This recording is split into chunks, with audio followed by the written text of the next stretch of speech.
Welcome to the Fast Track for Dynamics 365 Customer Engagement Tech Talk series. This Tech Talk is on Application Lifecycle Management. Over the course of the next hour, we will discuss the following areas: an overview of Application Lifecycle Management and how to approach developing an ALM strategy, environment and storage planning and management, solution management, deploying solutions, tools for automation, and an automation demo. We hope that when you complete this presentation, you have the following: an understanding of the basic concepts of Application Lifecycle Management with Dynamics 365 model-driven apps, how to approach developing an ALM strategy, understanding instance management and how having the right number and type of these environments can simplify your development process, a basic understanding of solutions, including the different types available and how to manage, package, validate, and deploy them, how to include new Power Platform components in your solutions, how to automate or at least have a basic understanding of automation for your DevOps model using Azure build tools, and finally, a basic understanding of testing automation using Easy Repro.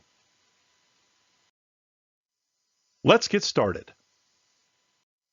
This is our friend Bill, and Bill's a little confused.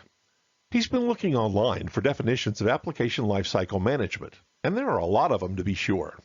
But succinctly defined, Application Lifecycle Management, or ALM, represents the governance, development, deployment, and ongoing maintenance of computer applications. For our discussion today, we will consider computer applications to represent the Dynamics 365 model-driven apps and solutions you create to enable and enact your business processes and outcomes, and some of the processes, tools, and best practices available to assist you. Well, while we thought we answered Bill's question, clearly it's led him to another. When you develop an ALM strategy, all you really need to do is follow a basic application lifecycle model. Plan and track, develop, build and test, deploy, operate, and monitor and learn. This is how you follow every single release, from your implementation release through all of your subsequent releases. But how do you turn that into an actual strategy? Well, the first thing you should do is consider your development approach. Are you rapid development, agile? Are you waterfall? What type of development methodology are you going to follow? What types of development do you need? You need web developers, .NET developers, cloud developers? What type of team do you need? What skills? How big? What structure? What number and type of and storage for CDS instances?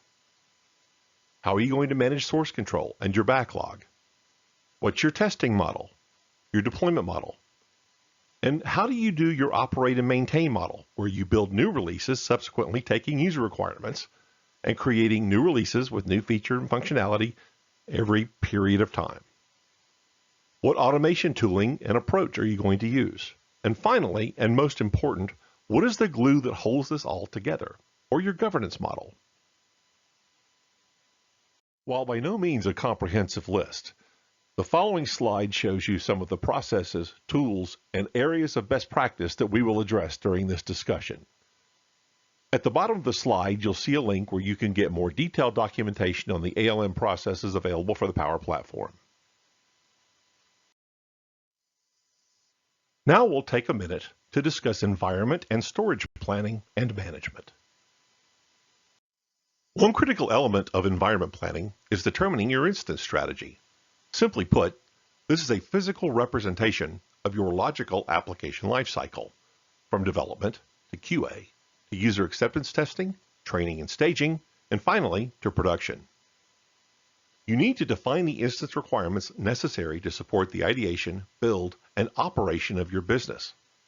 This should also facilitate project decisions, such as your development model, your go-live approach, where to conduct a POC, user acceptance testing, hotfix break-fix, identifying what instances are needed and when.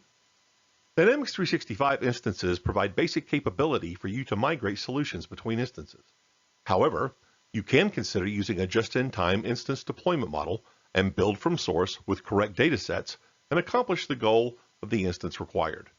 Using a just-in-time model facilitates source control centricity, eliminates dependencies on specific instances, and allows you to validate your deployment process each time you deploy. When determining your instance strategy, you need to be aware of the instance types available to you. For Dynamics 365 model-driven apps, there are two types of instances, a sandbox instance or a production instance. Sandbox instances are designed for development and test activities. They offer a lower resource budget and have no performance expectations. Production instances are designed for commercial use. They offer a greater resource budget and greater resiliency along with dynamic scalability. As you can see from our models shown previously, the logical application lifecycle model that's physicalized can be used with different types of instances. Development, primarily sandbox. QA, sandbox. UAT, depending on your requirements, could be sandbox or production. Training and staging. For training, a lot of customers want that environment to be very production-like, and so a production instance would be plausible. For staging, since staging doesn't require anything but a copy of your solution that you're going to migrate to production, it can be a sandbox instance. And then finally, your production instance, of course. There are other environment types, but these are the only ones relevant for Dynamics 365 model-driven apps. It's also important to understand how you need to manage your instances. You can manage your instances from the Power Platform admin portal, as you can see in the screenshot below. For more information, you can take the Tenant Administration TechTalk, and you can also learn more at the link below. While having instances and knowing how many you need is important, it's even more important to understand how much storage you're going to plan for them to consume. This is critical to have a successful ALM strategy. If you understand how much storage your ALM process requires, you will understand better what you're going to need from your initial deployment and as you grow over time. You also need to make sure that you understand your storage model. Are you in the legacy model? That is just one aggregate number of all the types of storage, or are you in the new model, which segregates database, log, and file storage? You can see your model, overall storage capacity, total usage, and usage by instance at the link shown on the screen. Also, the screenshot gives you an example of what you will see when you look at yours. Please take note that all storage is represented at the tenant level, even if it's aggregated and allocated at each of the levels specified, database, log, and file. Let's take a look at an example. You see the application lifecycle we've been discussing: dev, QA, UAT, training and staging, and production. Just for the sake of definition, base environments are considered the current active environments. The environments marked with an asterisk are optional and can be employed to either expand capability or maintain prod equivalent copies. We recommend that dev environments should be kept relatively small. QA environments should only have enough data to validate current scenarios, and then if you have new scenarios, you can add data to them. User acceptance testing environments should only maintain sufficient data to allow users to test end-to-end scenarios, inclusive of any functionality. And training and staging environments, while completely different and have different requirements, kind of live in the same tier. But training environments may contain a lot of data, and so you want to ensure that you can address all user scenarios. Staging environments really don't need application data, and they're typically just a production equivalent placeholder you use before you deploy your solution to production. When you look at our example, you can see that there are multiple environments in each of these areas of the lifecycle. This is important because the idea that you could have multiple environments for development is good. It allows your developers to have a bit more independence and flexibility. However, you do need a base development solution so that you can aggregate all of the developed solutions from your developers together and then migrate that as a single solution or set of solutions to each of your other environments. However, looking at the storage consumption, you can see that as we move from tier to tier, the amount of storage required increases dramatically. Across all of these different areas of our lifecycle, with all of the instances we have, we're consuming over 232.3 gigabytes of storage. And the optional instances consume over half of that. This can become quite problematic if you are solely dependent upon the storage that is allocated to you based on the number of users you have, and you haven't purchased any additional storage. The point here being that you do need to clearly understand and define your approximate storage needs before you start deploying a complex instance model. This is addressed in more detail in our tenant administration tech talk. You also want to ensure your storage management strategy includes accounting for growth over time and enough additional capacity to address potentially unforeseen needs, like extra proof of concepts, or a significantly unplanned data growth, like an acquisition. Make sure that you've determined your needs and that you purchase sufficient additional capacity for your model well in advance of needing it to protect yourself from delays in proceeding with your implementation. Because if you are over your storage limit, you will not be allowed to allocate additional instances until you have resolved that problem. So let's talk about solution management. We'll start with what should be a refresher for you, but we'll give you some background on solution basics. So what is a solution? Well, solutions are how developers author, package, and maintain units of software that extend Dynamics 365 apps. They must be associated with a publisher, and solution files are zipped XML configuration files containing all definitions, configurations, customizations, and any other necessary components related to that solution. As you can see in the diagram to the right, there are 4 areas that we consider when talking about the components of a solution. The data model, which can be entities and anything related to the entity, and global option sets. User interface can be web resources, JavaScript libraries, dashboards, etc. Processes and code can contain assemblies with custom activities or plugins, and workflow definitions like Power Automate, business process, and rules. And then, of course, things like reports, templates, security roles, etc. are all grouped in the other category. When developing solutions, there are 2 types available, unmanaged and managed. An unmanaged solution is essentially a logical container of customizations existing on top of the system and managed solutions. We like to say unmanaged solutions are developed. You can see some of the attributes of an unmanaged solution below. For managed solutions, we consider this a version-complete, unmanaged solution that has been exported as managed that you will deploy in your other environments. Or in other words, managed solutions are deployed. Below are also some attributes of the managed solution. We also recommend that you please follow the link below and read more information on both managed and unmanaged solution types. When we talk about publishers for a solution, what we mean is that publishers are a solution-related entity that represents the owner of a solution and the assets contained within. Publishers are located in your instance under UCI by selecting the Settings wheel, Advanced Settings, and then under the Settings categories, choose Customization and then Publishers. Please note, several publishers are created by default when you get a new instance of Dynamics 365. Do not use or change any of the default publishers provided with your instance. You can create your own publishers using the New button. It does not have to be associated with a system user, but only system customizers and system administrators can use them. Publishers may also be added for third-party, which are ISV or partner-managed solutions that you deploy. This is a critical tool in helping you to manage governance of your solution development. Another key element of understanding solutions is layering. Layers describe the dependency chain of a component from the root solution that introduces it through each solution that extends or changes that component's behavior. Layers are created through extension of an existing component where it creates a dependency or through creation of a new component or version of a solution. Layering occurs on import of solutions when a specific component is affected by a change within one or more imported solutions. Layers should be considered on a per-component basis. Although the diagram to the right is typically drawn to convey the effect of a solution on another solution, technically, this is evaluated at the component or subcomponent level.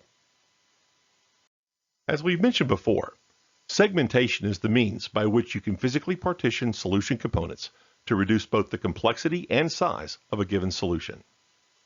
Segmentation will be established when you select or add only the specific components you need while creating or updating a solution. You need to avoid including all assets for any entity that already exists in the target environment of your solution. For more information, please see the link below. With the creation of the Power Platform, we now give you the ability to manage solutions within the Power Apps interface. You can pretty much do any functionality that you need with a solution within this interface. How to leverage this interface is shown in the slide below. Next, we'll talk about the steps necessary to build solutions. Here's a very simple pre-development checklist that you can use for your developers when they start building solutions. Make sure they're using the appropriate publisher created for their solutions. Make sure they follow defined segmentation governance when choosing components that they will modify. Select and add only the components necessary for the development of their new solution. And finally, as mentioned before, avoid including all components for an entity unless the entity does not already exist in your target instance. Here is a simple example of solution segmentation. You have 3 developers and a system administrator. BJ and Carol are both web developers and customizers. Ralph is a C# developer, probably a .NET guy. And Tamika is your system admin. In this example, VJ has been given responsibility for the sales module and all of the components within it. Carol has responsibility for service and all of the entities within that. Ralph will be responsible for developing plugins, connectors, logic apps, virtual entities, integrations, and generic custom controls. And then Tamika is responsible for maintaining the sitemap, the command ribbon, solution publishers, the security model, field level security profiles, and other things. As you can see, segmentation allows for multiple developers to work within the bounds of a single instance and potentially within a single solution if necessary, as it provides a relative easy means of avoiding most component conflicts. You should ensure your governance process provides an effective mechanism to resolve cross-entity conflicts in the instance that your segmentation model doesn't account for a particular entity or component collision. Development release notes are an easy way for your developers to identify the impacted entities and components for each version of the solution they create or update. In summary, here are some publisher benefits. They can be associated with multiple solutions. They can effectively identify which set of components a solution addresses or should address. They define the customizations prefix and base option set values. And it's very important, when you import new assets through a managed solution, the associated publisher becomes the owner of those assets. We recommend that you use publishers to help define how you segment solution development to facilitate the management of configuration, customization, and other components. For more information on segmentation and solution publishers, please see the document links below. Here are some additional benefits of solution segmentation. They reduce collisions caused by multiple team members working on assets of a component, such as an entity. Solutions are smaller and less complex, which simplifies ongoing management. More complex solutions decrease your solution import time. You also reduce the code base stored in your source control. It provides easy traceability for potential errors introduced into a solution. And it can facilitate rapid development models where time to implement is critical. There are new components included with the Power Platform that you may want to include in your solutions. One of the most powerful features of the new Power Platform is the ability to embed Canvas apps in your model-driven apps. Embedded Canvas apps are solution-aware and exist in the solution in which they were created or added, like any other custom control. You should ensure that you consider your user security model when sharing an embedded Canvas app and deploying it in different environments. There are important ALM limitations and considerations with this feature. For more information, please see the following link. The new Power Platform components also give you the ability to embed Power Automate flows into your existing solutions. You can log into Power Automate, select Solutions from the navigation bar, select the solution in which you'll create the new Power Automate flow, select New, then select Flow, and the Power Automate Maker opens. Build your flow with the appropriate connectors and triggers, and then save your flow when you're done. It's important to note, importing a solution containing a flow will not automatically create or associate required connections. The flow must be edited to fix the connections. If you're using managed solutions, this creates an active customization in the unmanaged layer. Therefore, subsequent solution updates to the flow will not be reflected. For a more detailed description of this and other Power Automate tasks, please see the link at the bottom of this page. The Power Apps Component Framework is a very powerful framework that allows Canvas app-like controls to be created for use in both model-driven and Canvas apps. It allows you to build custom controls but still leverage our low-code, no-code methodology.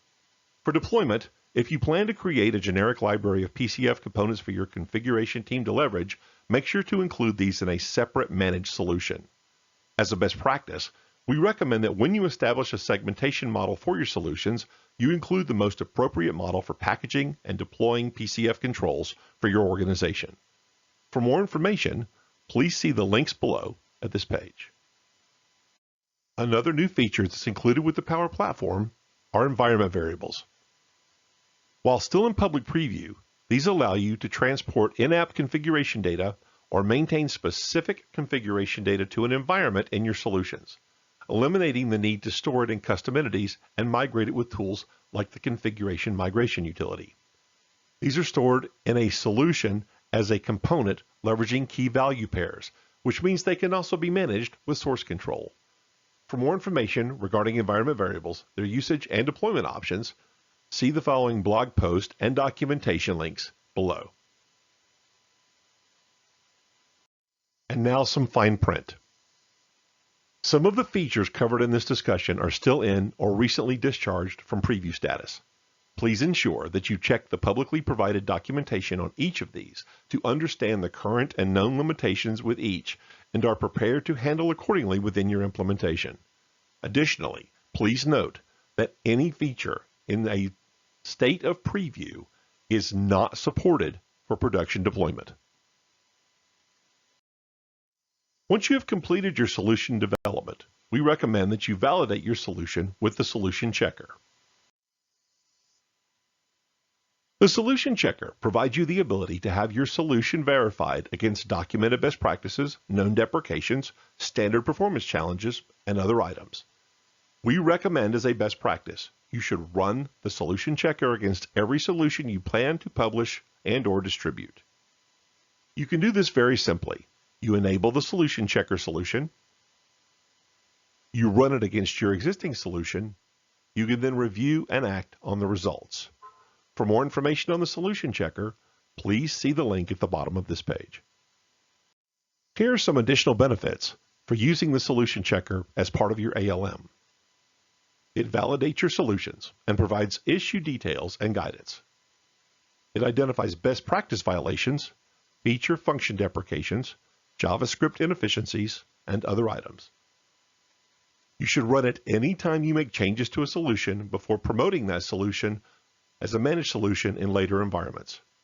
Currently, the Solution Checker only works with model-driven apps. You may find detailed documentation on the feature by clicking on the link here. In addition to the out-of-the-box tools that are available to you through the Power Platform and Power Apps portals, there are additional tools that you can leverage to help you with your solution management. Solution Packager is one of these tools. Solution Packager is a command line tool that can be used to both decompose and recompose solution files. It's available as part of the Microsoft CRM SDK Core Tools NuGet package. Decomposition allows for individual XML files to be created in a definable structure that can then be integrated into a source control system or other means of safe archival. Recomposition is primarily aimed at users of source control that have made changes to different components of a solution and are now ready to move that active solution back into the appropriate development instance. Another tool that you can leverage as part of your solution management pack is source control. Source control enables you to have a greater degree of control at a granular level over the different types of components within an MDA solution. You can leverage a source control system to provide tasks not available out of the box with model-driven apps, like branching and merging. Source control centricity helps you to achieve healthy ALM because the assets maintained in the source control system are the single source of truth. You can use any source control system that supports extension and automation using the Power Apps command line interface, or Power Apps CLI, PowerShell, or custom code. Here are additional documentation links that you can read to gain a better understanding of how various tools for solution management can be implemented as part of your ALM strategy and automation methods. Now let's talk about the methods for deploying solutions.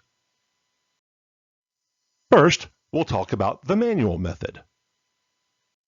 When we talk about deploying manually, what we're really referring to is that you leverage the Power Platform and Power Apps portals to do the majority of the work. But let's talk through the process. So the first thing that you do when it comes to doing your solution development is you create your solution and you do your solution development activities. Once that's complete, you then run your solution checker, and if everything checks out and you've got everything ready to go, you export your solution from that environment as a managed solution. Then you take that solution, you import it into your test environment, you make sure that you select the appropriate options. Once the solution is imported, you test your changes. If there's any errors, you fix them. Otherwise, you're ready to deploy to production.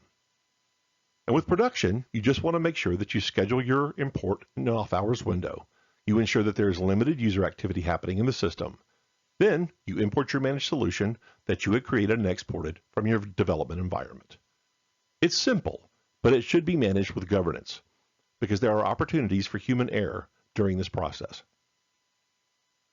So let's take a look at what that looks like. The first thing that you do after you've got your solution finished and you've done your development work and you validated it in your development instance is you export your solution. You can go to make.powerapps.com, select your solution, and then just choose Export in the toolbar. The export process will run and it will create a zip file that contains all of the solution XML files. You should make sure that when you extract your solution, you extract it as a managed solution. When you're ready to import your solution, you simply go to the Power Apps portal and you select the appropriate environment. In the upper right-hand corner, under Environment, there's a drop-down. You click the drop-down and pick the environment that is your target for your solution that you're going to import. Then, you press Import on the toolbar. Then you press Choose File, and you select your local zip file solution that you exported from your dev environment, and you click Next. If you didn't make any changes when the file was being exported, it should be in your Downloads folder. However, choose the appropriate folder that contains your managed solution that you want to import. Identify that file, select it, and then press Open. Then you will see a window like the window on the lower right-hand side of the screen. If that is correct and everything looks good, press Next.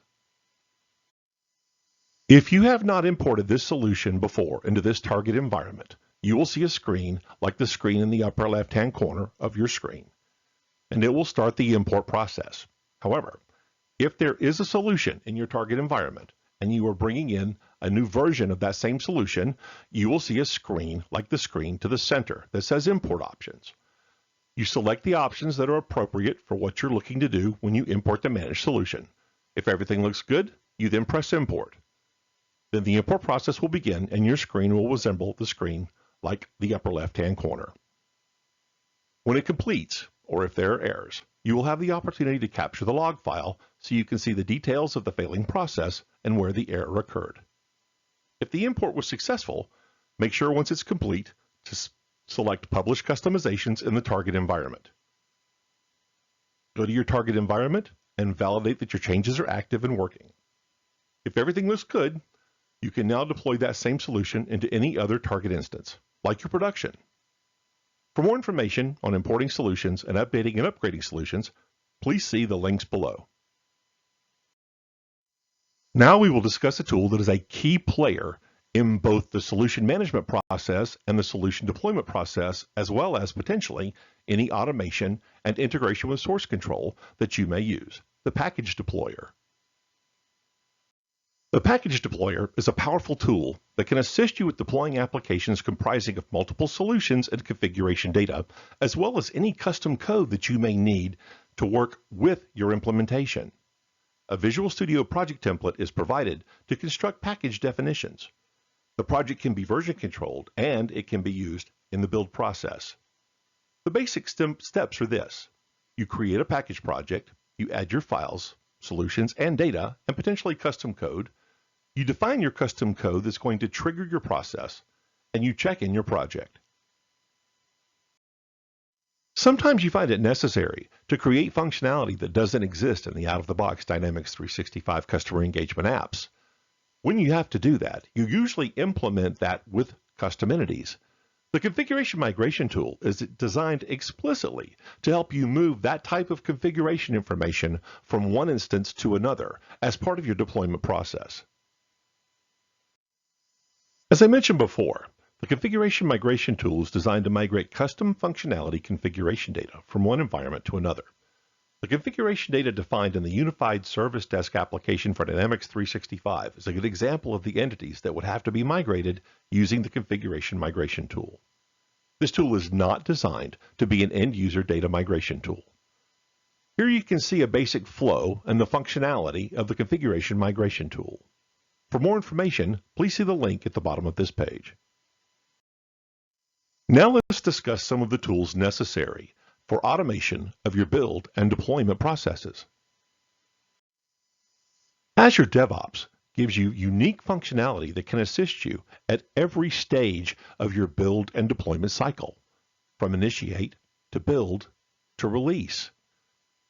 The initial build pipeline can instantiate a pristine development environment every day.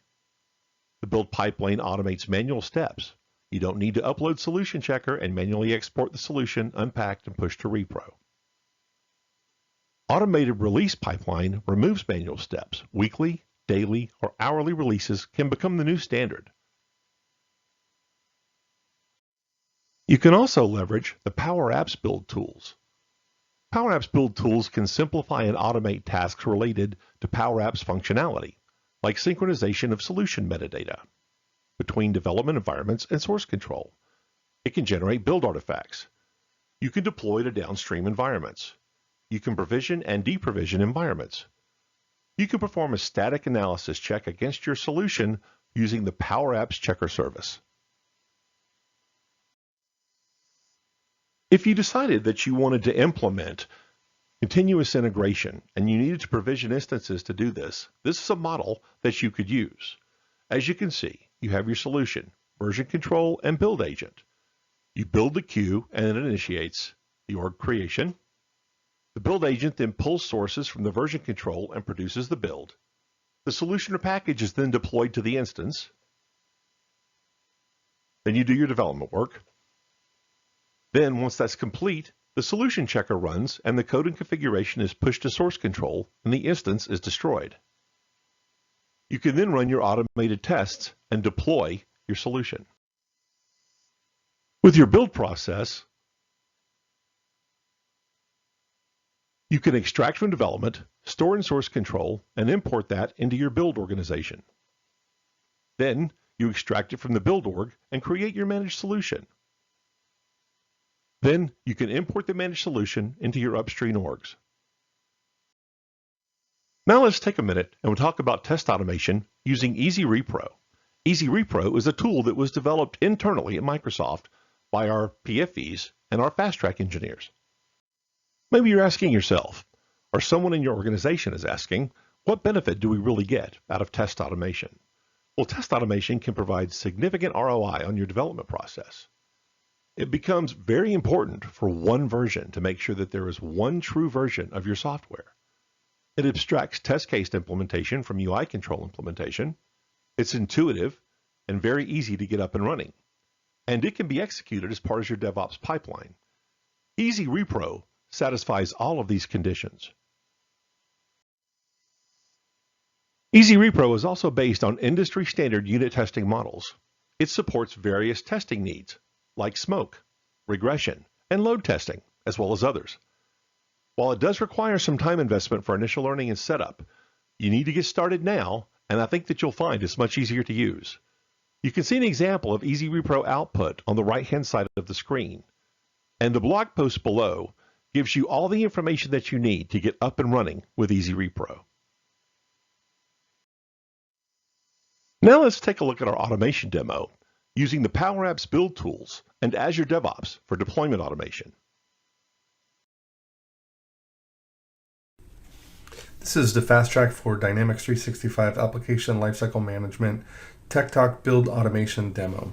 The prerequisites for this deck are understanding the Dynamics ALM concepts as part of the ALM TechTalk. This demo also uses 5 environments: a base solution development, a line of business development org, a build org, a QA org, and a production org.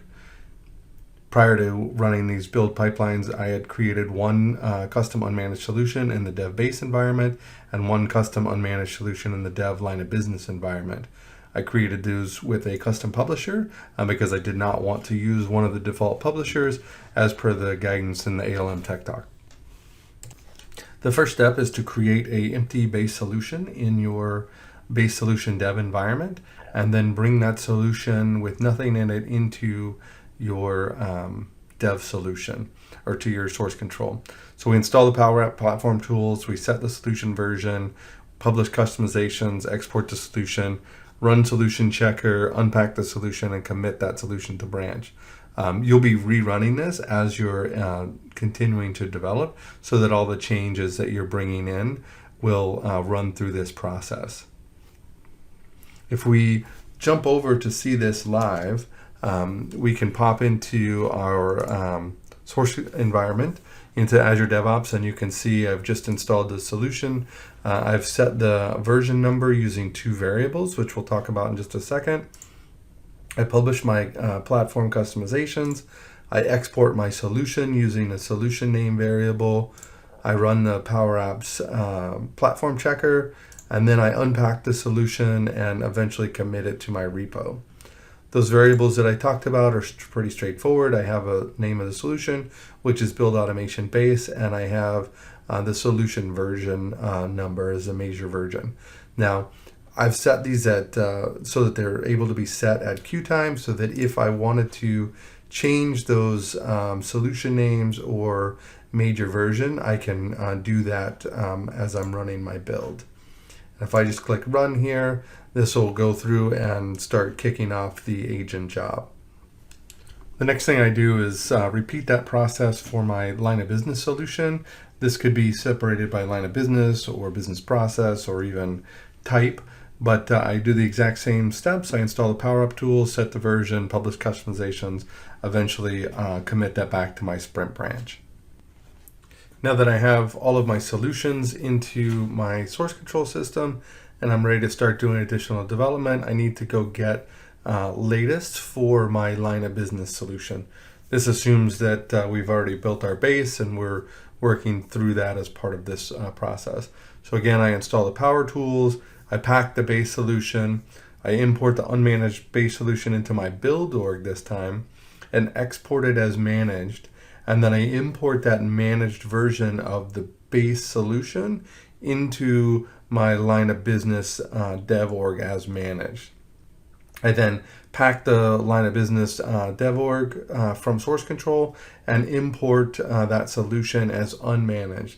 Now my solution inside of my environment has my build automation base solution as managed and my build automation line of business solution as unmanaged in that environment so that I can continue to do dev work. And if I flip over to source control, we can take a look at that pipeline. As you can see, I've got the solutions here. I build my build automation base. I import that into my build environment. I export it as managed and then import that into my dev environment as managed, pack my line of business solution and import that line of business solution into my dev environment. Now that I've completed all of the dev work and I'm ready for that to go to QA, I follow a very similar process. I pack the base solution, import it as unmanaged into my base solution org, export it as managed out to my QA org. I do the same for the line of business org, and then I run my easy repro steps so that I can validate that all of my UI testing completes successfully, and eventually, have the QA team go in and do more of their manual testing.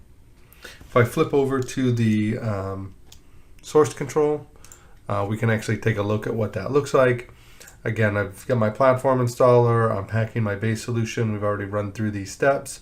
I am exporting all of those solutions from the build org, and then importing them both into the QA org. At this moment, I'm doing a couple of best practices for Easy Repro and setting my screen resolution, building my Easy Repro solution, and installing the test assemblies.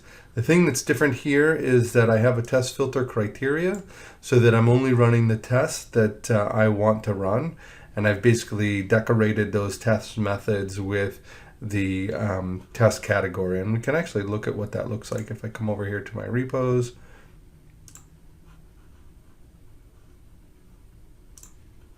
And look at the UCI samples that I have.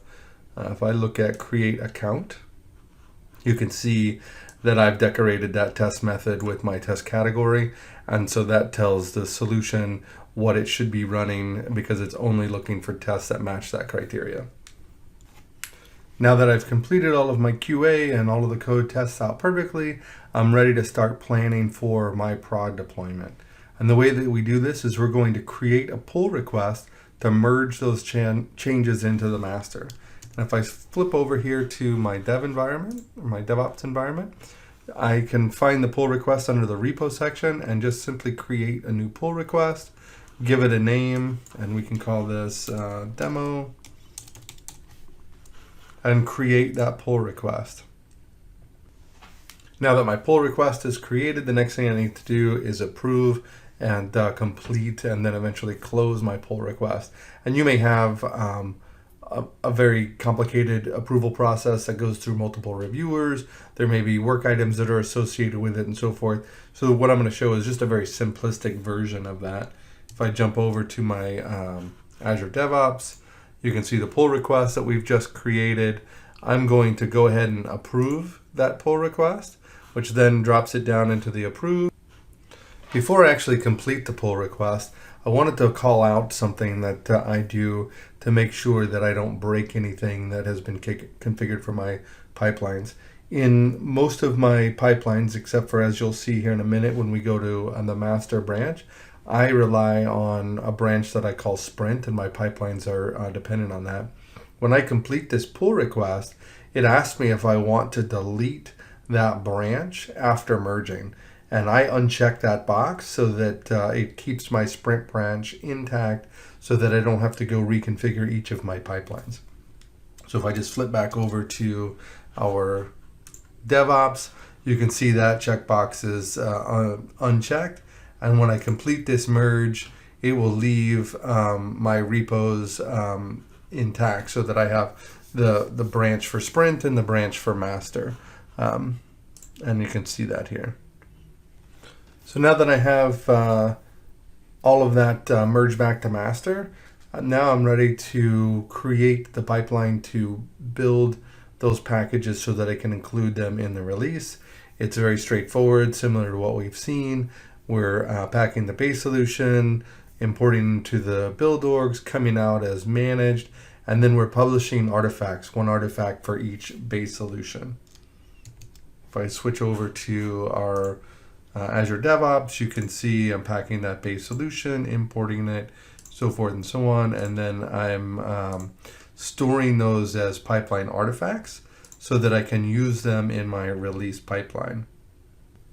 So now that I have my build task done, I'm ready to create my release pipeline and add the artifacts from the build, and then eventually deploy that into my production environment. So I have the artifacts for the build managed solution pipeline that I've just created, and then I have some stages that will actually import the base solution and the line of business solution to the production environment. So if we switch over, we can see what that looks like. I've got this build managed solution, and basically this tells me the source pipeline that I'm using it and what version to use. And then if I look at the stages, I can have multiple stages. This particular stage has 3 tasks. It installs the tools, it imports the solution from my artifacts that have been created, and you can see there's a base and the line of business solution. And that's it for the build automation demo, although there is one other point that I want to just call out, that it is possible to deploy these solutions with the build tools using Package Deployer rather than doing individual build steps. And I've got a couple of samples of what that might look like. You basically build your package in source control and then update the config file and push those out. But that should be for a later discussion on build automation. Thank you. So now let's talk about a few key points as they relate to deploying solutions. In the past, Microsoft did not make an explicit recommendation regarding using unmanaged or managed solutions. However, because of significant challenges created by using and deploying only unmanaged solutions, like inconsistent development governance, no ability to successfully implement sustainable source control, seeing customer attempts at automation and continuous integration be very complex and ultimately unsuccessful, and finally, significant customer, partner, and Microsoft effort hours were expended to resolve dependency conflicts or errant code deployed in Dynamics 365 online instances. We now recommend, as a best practice, that you build unmanaged and deploy managed.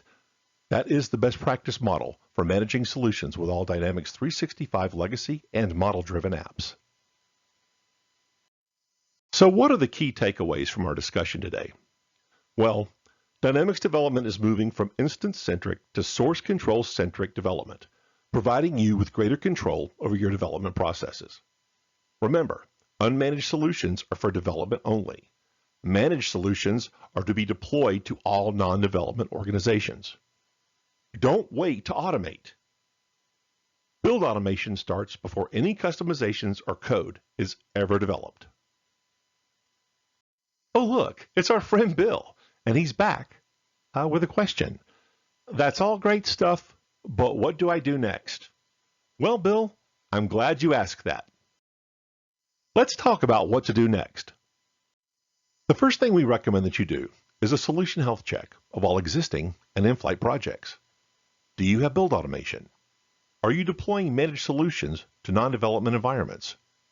Do you have ALM? Is your process working? Are you using source control? Are you using disposable development environments with developer isolation? Are you capable of servicing your production instance while still working on your next release? Is your solution created correctly? Are you using supported techniques? Single publisher? Are you validating with Solution Checker? Are you using separate environments for each solution? These are important questions to ask yourself to validate the solution health and ALM health of your organization. Then, we recommend that you go and read the ALM documentation posted in the docs.microsoft.com website. Our product group has done significant work to encapsulate everything related to Application Lifecycle Management with the Microsoft Power Platform in this location, and there's a tremendous amount of information available. Make sure that you also review the Implement Healthy ALM scenarios that are appropriate for your organization.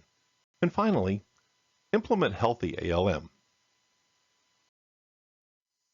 On behalf of the entire Microsoft Dynamics 365 Customer Engagement Apps Fast Track team, we'd like to thank you for taking the time to watch this TechTalk presentation on Application Lifecycle Management. We hope that you have found the information helpful.